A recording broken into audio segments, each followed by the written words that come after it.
Hi guys, welcome to this tutorial in which we are taking a deep dive into language for politeness and hedging in management communication. Now first of all, a word on why politeness matters in leadership. It might be self-evident, but let's look at it anyway. So in another part of this course, earlier in the course, we spoke about tone. So if you guys have already seen the tutorial that mentions tone, you'll know something about this. But the tone is the way that you say something, the way you give a message. Not what the message is, but how the message is given, how the message is perceived. The way a message is delivered affects how it is received, shaping motivation and cooperation in teams. Politeness builds trust. Maintaining politeness even when giving orders helps preserve motivation and strengthens trust between managers and employees. There's a risk inherent in being too direct. Managers who use overly direct language may come across as rude or authoritarian, and that can harm team morale and that can reduce effectiveness. In English, business communication requests are often softened to maintain diplomacy, even in formal settings. Key terms to remember as we move forward are tone, diplomacy, relationship management. So let's talk about hedging. Well, what is hedging? So hedging is the use of language that makes statements less direct, softer, or less absolute to reduce the impact of what it's said.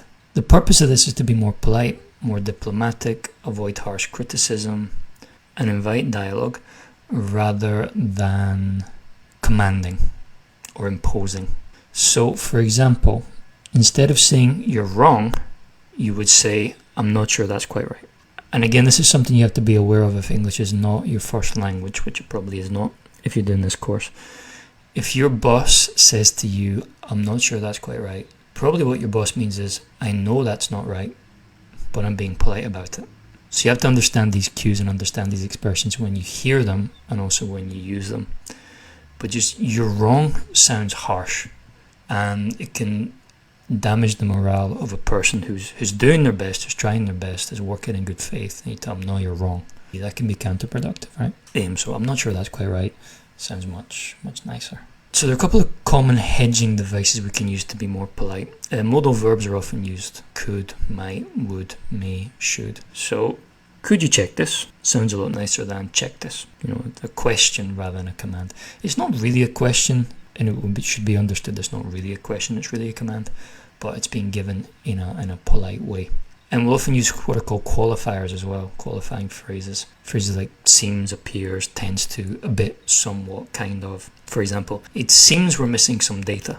So again, this almost certainly means we are missing some data. There's something wrong here, but it's put in a softer, less conflictive way. But again, it's something you have to recognize. You have to recognize the linguistic device in English. If it's not your first language, you have to be aware that that's what's going on. So just having a look at some contrasts here. So direct or impolite phrase would be send me the report. You wouldn't say that's impolite, it's direct. But rather than saying send me the report, the polite or diplomatic way to say that would be, could you send me the report, please? Phrase it as a question, as a polite question.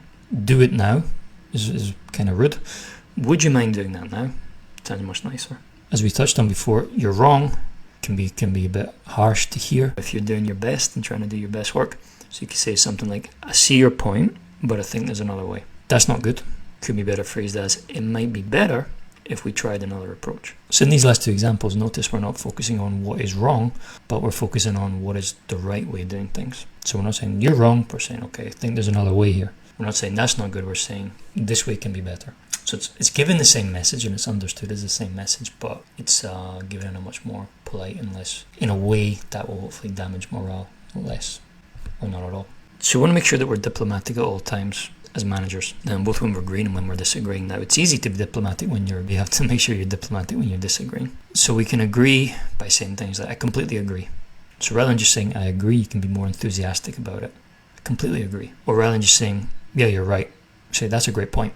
So you're praising, you're praising the other person for their contribution. Use simple positive language to affirm ideas. Polite agreement builds rapport and encourages open dialogue.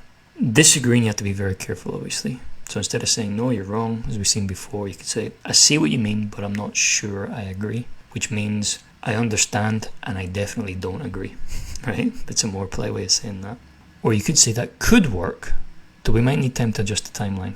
So instead of just shooting down the idea, saying that's a bad idea, saying, okay, maybe, but we're going to have to adjust things to make this actionable. Hedging phrases that we've seen reduce conflict and invite collaboration. Balance clarity with courtesy to maintain professional respect. You always have to make sure that you're getting the message across.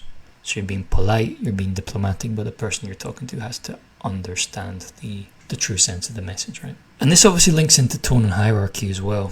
So the examples I've been given so far, I'm thinking about where you as the boss are giving feedback or responding to someone in your team, someone who might be below you in the hierarchy. So with that in mind, something you have to think about in a business, in communication within a business, is power distance.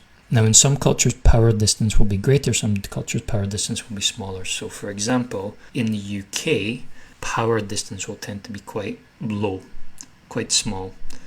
So if I were talking to my immediate manager or even my manager's manager in a UK business, I would still speak fairly directly. Whereas in other cultures, that power dynamic is much more prevalent, and I would be very careful with the words that I use, be extremely polite, extremely courteous, sort of subservient in a way to the manager in this type of culture. So the language you use will depend on the culture of the business that you're operating in and the country or the region that you're operating into, depending what the cultural norm is there. So that brings us on to cultural expectations. Different cultures have varying preferences for communication style. Some favor directness and clarity, while others value formality and indirectness to maintain harmony. So this can be, it's quite interesting to see, especially when everyone's speaking English, the different ways that they communicate internationally, because people will often bring norms from their own country and culture and language in ways of communication. So you have to be very, very alert to this, very aware of it, the prevailing culture that surrounds you, and the power distance, the hierarchy, and the formality and tone that is associated with that. And it's language that's very closely connected with culture. Some general useful business phrases for politeness. I'd appreciate it if you could. Softens request and shows gratitude in advance. So rather than just imposing, you better finish that report by 3 p.m. So I'd appreciate it if you could finish that report by 3 p.m.